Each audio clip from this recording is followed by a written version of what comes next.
TV सत्यमेव व्रतम। दक्षिणात्य लोकप्रिय अभिनेता अल्लू अर्जुनला हैदराबादच्या संध्या थिएटर प्रकरणात अटक करण्यात आली आहे।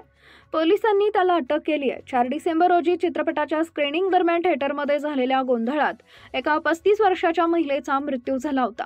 या घटनेत अनेक लोकांना दुखापत झाली। यात त्या महिलेच्या 8 वर्षाच्या मुलाचा देखील दुखापत झाली आणि त्याला रुग्णालयात दाखल करण्यात आले।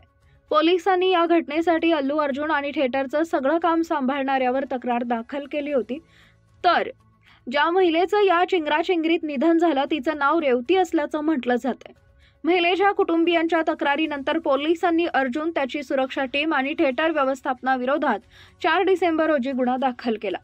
खरं तर पुष्पा या चित्रपटामुळे अल्लू अर्जुनची लोकप्रियता इतकी वाढली होती की सगळ्यांना त्याचं वेड लागलं। ते सगळे त्याला पाहण्यासाठी तो जिथं आहे तिथं जाऊ लागले।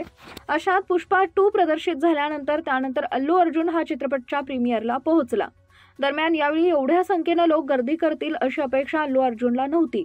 दुसरीकडे अल्लू अर्जुन तिथं आलं हे कळताच लाखोच्या संख्येनं तिथं लोकांची गर्दी केली। त्यामुळे ही दुःखद घटना घडली आणि त्यात त्या महिलेचा तिचा जीव गमवावा लागला।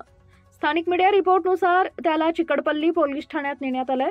दरम्यान या गोंधळात ज्या महिलेचा जीव गेला त्या महिलांच्या कुटुंबांचा सांभाळ करण्याचा निर्णय अल्लू अर्जुननं घेतला असून तो पाठिंबा देत पुढे आला आहे।